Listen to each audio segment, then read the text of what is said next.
B96 Styles and Roman, and if you hear the girls going crazy throughout Chicago, that's because, not because of us, because Joe Jonas is in the house. What's up, Joe? Hey, man, how you doing? Good, man. How are you doing? Very good. Happy to be here.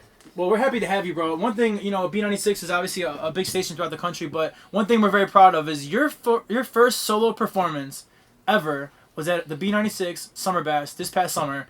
Let's talk about, obviously, Jonas Brothers, a gigantic group. I mean, you guys, heartthrobs throughout the country, but your first solo show in Chicago.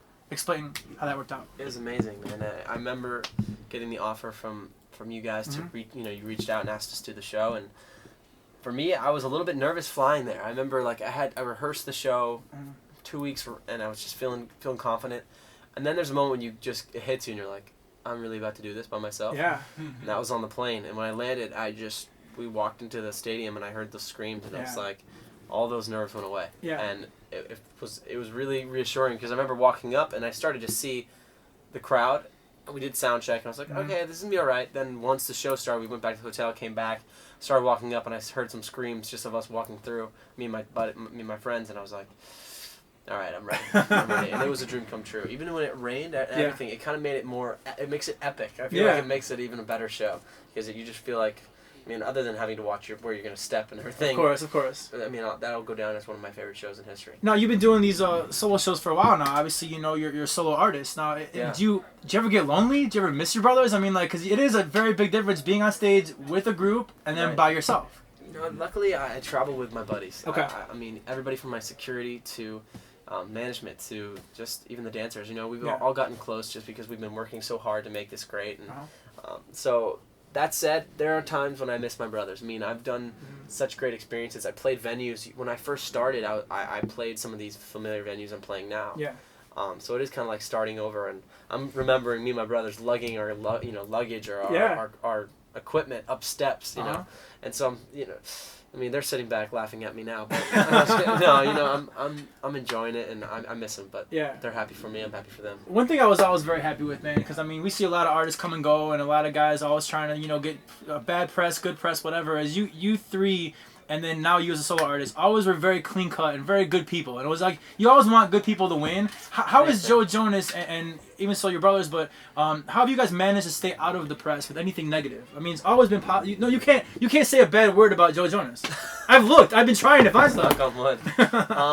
I feel like I would have to say my parents have always been ones that have done such a great job to kind of raise us, but also not trying to raise us where, if we make mistakes, they're gonna feel, they're gonna be really upset. I feel like they understand, we're human. At the same time, they've raised us well to kind of learn from those mistakes that we made. And I feel like for me, I just kind of put pressure on myself to be great, and I want to be the best solo artist out there. That's just something that I have the mentality to do, and I'm trying to achieve my dreams. Well, let's talk about how you're doing that. See No More is the first single.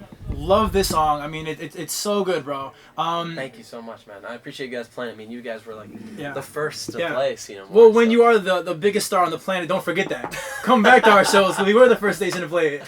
Absolutely. Interesting though, and we always talk about pop culture and everything, and this was a very interesting fact. See No More was co-written by Chris Brown, correct? Yeah. Okay, so not the most clean cut of guys of all time. Explain your experiences with Chris Brown, because obviously the song is dope. I mean, no denying the song is dope. I think for me, I had the opportunity to work with Chris, and it was one of those things that I feel like a lot of artists tend to forget, is that artists are people that are also musicians. Musicians work with musicians, and I think that's when it comes down to it.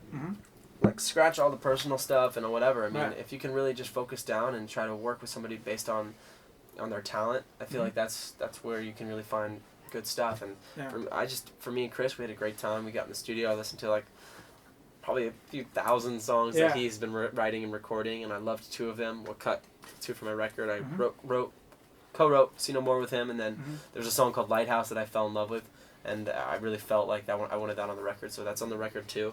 Nice. And so me and Chris have been, I hope to work some more with him. For sure. Now let's talk about the album. Actually, Sure, I have not found a release date. Is there a release date yet, or October 11th. October 11th. We pushed back the release date a month because I booked this Britney Spears tour. Right. Okay. So we wanted to be able to line it up perfectly, so that way everything coincides. Absolutely. All right, so another song we're playing here on B96 in the mixes is Love Slayer. Yes. It is more of a club type record. Yeah, it's a club type record. We actually released it specifically for that. We kind of leaked it that way people that are out there can listen to the song and remix it. So DJs, it's a DJ contest. They're able to go out there and remix any way they want. It can be funky, it can be, dubstep, whatever. Right. And they're able to come up with some new stuff for people to listen to. And I've gotten feedback, and there's stuff on YouTube, and it's just so cool. A buddy of mine from Cobra Starship, he remixed one, and it's been incredible. I'm gonna tell you the power of Joe Jonas, man. My group, Jump Smokers, we remixed Love Slayer. Okay. Oh, yeah. You tweeted out. This is all you wrote. Yo, Jump Smokers, your remix is dope. Okay. Very cool of you to do that.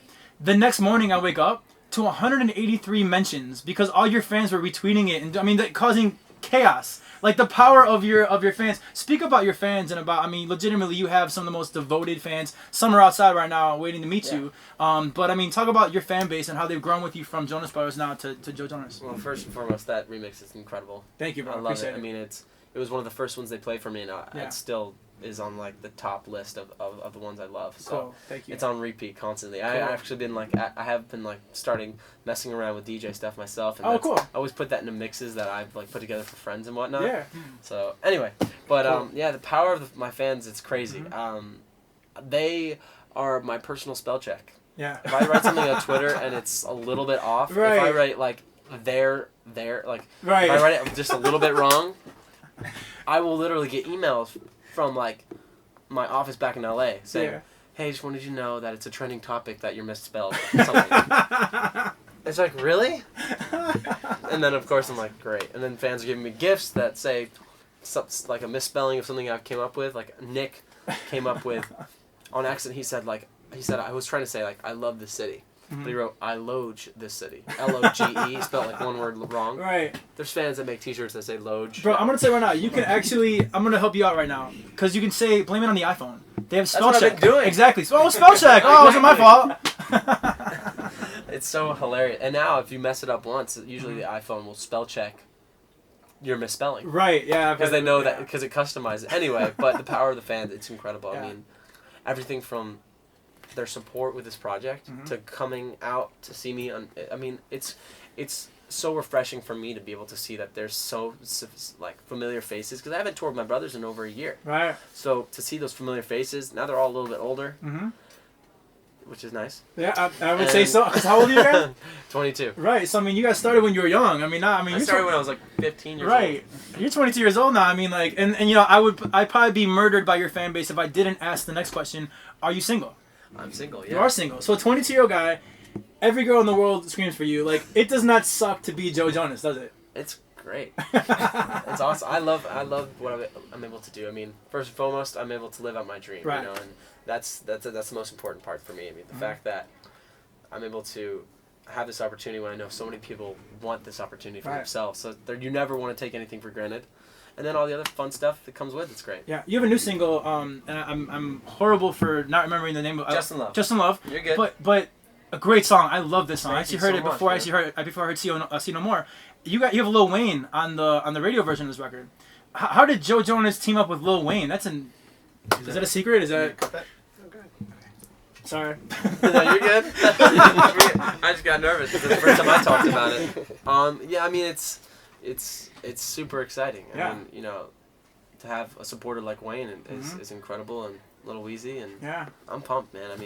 His rap is pretty sick. dope, so I'm pumped. Sick. Yeah, and for me about that song, the hook is so haunting. It's a real chill record, but that hook is so haunting, man. It's so memorable, and thank you. I think it's gonna be very big for you. I love that song. It's a fun song to perform live too. And we've really been able to capture what I was going through in the song, which is kind of that point in a relationship with the girl just wants to start something for no reason, and she's trying to argue with you, and you're like, listen, can we remember why we're together? We girls just love do each that? other.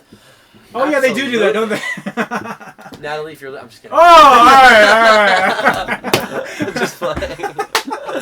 All right. He's like, okay, now I know it. I'm gonna cut out. Yeah, no. Hey, you don't cut out the Wheezy part. I won't cut out the calling out names part. Exactly. Just kidding. We love you, Natalie. All right, so back to something more about you here. House of Blues tonight. You have JoJo, Jay Sean, and Joe Jonas. Explain what people are gonna see in what a Joe Jonas live show. Before I go on, could we speak a little bit more about Justin Love so I can explain that it's a remix For version? sure, absolutely. So anyway, so Justin Love, you know, it's exciting to be able to have Lil Weezy on the record Mm-hmm. and Lil Wayne, and to have, you know, he's remixed the record. So Okay. there's the radio version and then there's the remix. So Okay. you'll be able to check out both. Do you have a preference? Do I have a preference? I mean, Which one should B96 play? Your call, bro. B96, I would say Justin Love, Uh-huh. and then when it's time, The remix. the remix. Okay, all We'll right. see what the fans want, but Okay. you know, for me, it's more the nature of the song to be able to listen to what the original is, but Yeah. to have somebody like Lil Wayne, you know, drop a rap on it is so dope. It's so. sick. You're getting some great talent on this project, bro. I mean, is there anybody else we should know about for the album? I mean, you obviously See No More co-written by Chris Brown. Yep. You have Lil Wayne. Anybody else on the album that we should know about? Or? I mean, that's the beautiful part about this remix stuff is that there's artists out there that I've talked to that we've talked about doing something together. So Okay.